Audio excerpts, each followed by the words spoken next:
Dan saya mohon pada anda semuanya, tolong ingat ini ya, baik-baik. Kalau nanti di akhirat anda tidak temukan saya di surga, tolong ingatkan kepada Allah, saya pernah ada di sini. Saya pernah ada di sini. Tolong ingatkan. Kalau antum di akhirat nanti tidak temukan saya di surga, tolong ingatkan. Ya Allah, mohon ya Allah. Adi Hidayat pernah mengajar saya dan mengingatkan saya di sini. Ya. A'udzu billahi minasy syaithanir rajim. Qala Rasulullah sallallahu alaihi wasallam, bersabda Rasulullah sallallahu alaihi wasallam fi marwahu Abu Sa'id Al-Khudri, pada hadis yang diriwayatkan oleh sahabat Abu Sa'id Al-Khudri radhiyallahu taala anhu, qala, beliau menyampaikan, qala Rasulullah sallallahu alaihi wasallam bersabda, lihat kalimatnya, bima makna, lihat saya langsung ke ujung hadisnya saja karena ini cukup panjang sekali. Hatta idza khalasal muslimuna, hatta idza khalasal mu'minuna minan nar, sampai ketika orang-orang beriman diselesaikan urusannya dari neraka. Maksudnya hisab. Ya, saat dihisab sudah dipisahkan nih, orang beriman semua sudah masuk surga, siap masuk surga semua ya. Yang buruk-buruk masuk neraka, dah masuk ke neraka. Jadi kalau amalan anda misalnya 50,001%, Masya Allah, maka anda masuk ke dalam surga insya Allah, lebih banyak amal baiknya. Tapi kalau amalan jelek anda misalnya 50,001%, amal baiknya 49,99, masuk ke mana? Ke neraka, walaupun cuma 0,01%. Yang jadi masalah sekarang 50%, amal baik 50, amal jelek 50. Masuk ke mana? Taib. Nah itu belum ke surga dan tidak ke neraka. Lihat kalimat saya, belum ke surga, tidak ke neraka. Disimpan di tempat yang tinggi, yang bisa teramati keduanya. Bisa melihat ke surga, bisa terdengar jerit neraka. Kalau lihat udah nggak tega, udah nggak kuat ke neraka. Terdengar jerit neraka. Ya, itu disebut dengan A'raf namanya, tempat tinggi yang bisa melihat keduanya. Disebut A'raf ya, makanya ada Quran surah Al-A'raf, anda baca dari ayat 45-nya sampai dengan ayat ke-50-nya. Ada ashabul A'raf yang belum ke surga dan sangat ketakutan mendengar jerit-jerit neraka sehingga ingin mengharapkan rahmat Allah Subhanahu wa taala. Dia akan ditempatkan di situ di tengah-tengah nanti sampai selesai hisab. Begitu selesai hisab, dia memohon rahmat Allah, diberikan rahmat Allah, baru kemudian dimasukkan ke dalam surga. Kalau hisabnya misalnya berlangsung selama sehari, maka 1000 tahun dia nunggu di situ. Tayyib. Hatta idza khalasal mu'minuna minan nar, sampai ketika orang-orang beriman itu ya, mulai diselesaikan dari urusan nerakanya.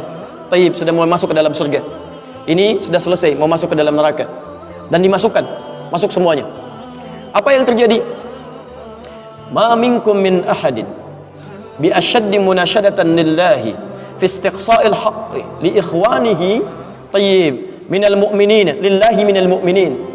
Anda tidak akan temukan pada saat itu situasi saat orang-orang beriman akan masuk ke dalam surganya, sementara yang neraka sudah dihukum di situ, sudah banyak yang dihukum, sudah macam-macam masuk. Ini sudah mulai mau selesai, tiba-tiba ada orang-orang yang mengadu kepada Allah Subhanahu wa taala, memohon dengan sangat. Nabi katakan, Anda tidak akan pernah temukan orang yang paling banyak kuat permohonannya kepada Allah, memelas dengan tulus. Asyaddu munasyadatan. Munasyadah itu sesuatu yang dimohonkan dengan sangat. Ya Allah, mohon ya Allah. Mohon ya Allah.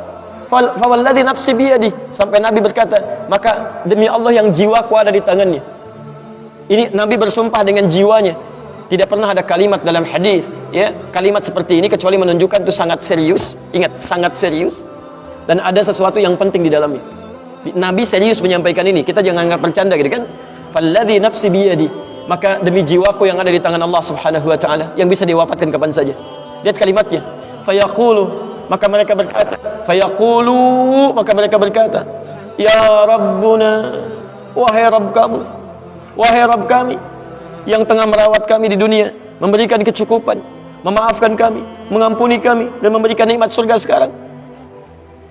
Ya Rabbuna, wahai Rabb kami, hum ashabuna, mereka ada di antara teman-teman kami. Dalam kalimat yang lebih kuat, kalimat yang menggunakan ikhwan, kata ikhwan, hum ikhwanuna. Hum ikhwanuna, mereka saudara-saudara kami ya Allah. Hum yasumuna ma'ana, ada orang-orang yang berpuasa bersama kami saat di dunia. Yusalluna ma'ana, kanu yusalluna ma'ana, mereka salat bersama kami saat di dunia. Jadi tiba-tiba ada sekelompok ikhwan yang datang kepada Allah, yang kehilangan saudaranya. Kok nggak ada di surga gitu kan? Ketika dia mau berangkat, Padahal dua punya cita-cita yang sama dan sebagainya, tapi karena bekalnya tidak cukup, sebagian ada yang masuk ke dalam neraka. Tiba-tiba mengatakan kepada Allah dengan permohonan yang sangat, ya Allah, saya kehilangan saudara saya. Ya Allah, saya kehilangan saudara saya. Ya Allah, dulu kami puasa sama-sama. Ya Allah, dulu kami sholat sama-sama. Ya Allah, dulu kami ibadah sama-sama. Ya Rabb, kami tidak temukan dia di sini. Ya Allah, mohon terus, mohon. Sampai ketika puncak pada permohonannya, tiba-tiba Allah berfirman, akhriju man araftum. Hei para malaikat, keluarkan orang yang dikenali oleh orang-orang ini, yang disebutkan tadi. Keluarkan mereka dari neraka. Tiba-tiba dikeluarkan. Bertemulah orang-orang ini dengan temannya.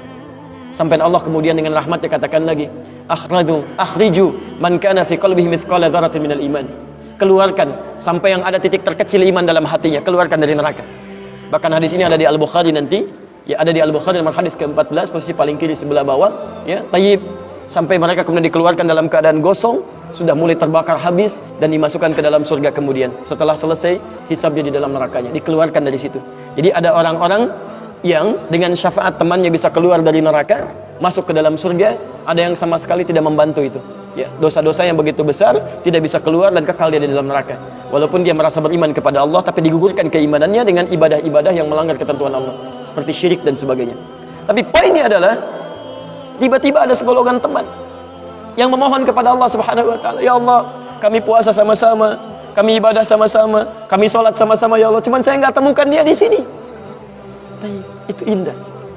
Nah, permohonan sesuatu untuk melengkapkan pada yang kurang disebut dengan syafa' namanya.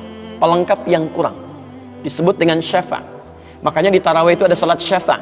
Antum salat 11 rakaat, 2 rakaat penyempurnanya yang ke-10 disebut dengan syafa', 1 rakaat akhirnya disebut dengan witir. Ya, ada teman yang merasakan ada yang kurang nih, ya Allah, begitu saya masuk, teman saya nggak ikut, saya ingin dilengkapi dengan itu, ya Allah. Tayyib, permohonan untuk menggenapkan sesuatu yang kurang dengan sifat yang sangat memohon luar biasa, maka kalimatnya dirubah dari syafa' menjadi ditambah tak di ujungnya dengan alif di tengahnya, jadi syafa'ah. Tayyib, saya mau akhiri ya, karena ini sebenarnya tidak banyak bahasannya. Siapa orang-orang ini? Itu yang disebut dengan ikhwan. Makanya ketika ayat Qur'annya mengatakan wa kuntum ala syafa hufratin minan nari fa anqadhakum minha, dan kalian sudah ada bahkan yang sudah mau di bibir neraka itu. Karena ketika diangkat itu oleh Allah Subhanahu wa taala dengan perintahnya, ya diperintahkan oleh Allah. Tayyib, dalam bahasa hadisnya ada yang diangkat baru neraka itu masuk ke kakinya sampai ke betisnya. Ada yang sudah masuk sampai ke punggungnya, ada yang sudah ke lehernya, dan ada yang sudah tenggelam di dalamnya. Tayyib, jadi ada yang baru di bibir neraka diangkat, ada yang baru sudah mau masuk ke neraka diangkat, ada yang sudah tenggelam diangkat. Jadi macam-macam. Ya, fa asbahtum bi ni'mati ikhwana. Siapa yang bisa mengangkat itu semua? Di antaranya Allah berikan nikmat kepada Anda dengan dapatnya ikhwan-ikhwan dalam kehidupan. Cuma itu yang bisa menolong Anda di hari akhirat, teman-teman terbaik selain syafaat-syafaat yang lainnya. Ada orang mendekat kepada Al-Qur'an, ada orang sering bersalawat kepada Nabi, ada orang mendekat pada hukum-hukum Allah. Ada orang-orang yang belum bisa maksimal menunaikan itu semua, dia cari teman-teman yang soleh yang menunjukkan pada kebaikan-kebaikan. Bukankah sering Anda dapati seperti itu? Mungkin Anda bersahabat dengan teman yang tingkat ibadahnya jauh di atas Anda. Anda masih sibuk dengan urusan dunia, tapi masih menunaikan sholat, masih puasa, tapi karena kesibukan dunia Anda, Masya Allah, kurang bekal ibadah Anda. Tapi beruntungnya Anda dengan punya teman yang soleh, berjamaah dengan imam yang soleh, puasa dengan dia, buka sama-sama, kadang sering ikut-ikut misalnya dalam ta'limnya, dalam macam-macamnya, Masya Allah. Maka tiba-tiba ketika Anda dikenal oleh dia, diingat oleh dia, di akhirat nanti tidak ditemukan Anda, ya Allah, dia kawan saya, ya Allah, dia teman saya, ya Allah, dia saudara saya, ya Allah, kami pernah ta'lim sama-sama, ya Allah, kami pernah puasa sama-sama, ya Allah, kami pernah sholat berjamaah sama-sama, ya Allah, mohon jangan pisahkan, ya Allah, jangan pisahkan. Pertanyaan, sudahkah Anda punya teman seperti itu yang bisa menolong dalam kebaikan? Kalau belum temukan, cepat cari mumpung masih hidup. Sebab kalau sudah kehidupan itu berakhir, tidak mudah untuk menemukannya. Maka pastikan di kantor Anda, teman Anda bisa membawa Anda ke surga. Pastikan di rumah Anda, pasangan hidup Anda adalah teman yang bisa membawa Anda ke surga. Pastikan di tempat kehidupan Anda, siapapun tetangga Anda, kerabat Anda, teman-teman sekolah anak Anda adalah teman yang bisa mengingatkan dan membantu Anda untuk mencari Anda bisa masuk ke dalam surga. Dan saya mohon pada Anda semuanya, tolong ingat ini ya, baik-baik. Kalau nanti di akhirat Anda tidak temukan saya di surga, tolong ingatkan kepada Allah, saya pernah ada di sini, saya pernah ada di sini. Tolong ingatkan. Kalau antum di akhirat nanti tidak temukan saya di surga, tolong ingatkan, ya Allah, mohon ya Allah, Adi Hidayat pernah mengajar saya dan mengingatkan saya di sini. Ya. Subhanakallahumma wa bihamdika asyhadu an la ilaha illa anta astaghfiruka wa atubu ilaik. Wa akhiru da'wana alhamdulillahi rabbil alamin. Assalamualaikum warahmatullahi wabarakatuh.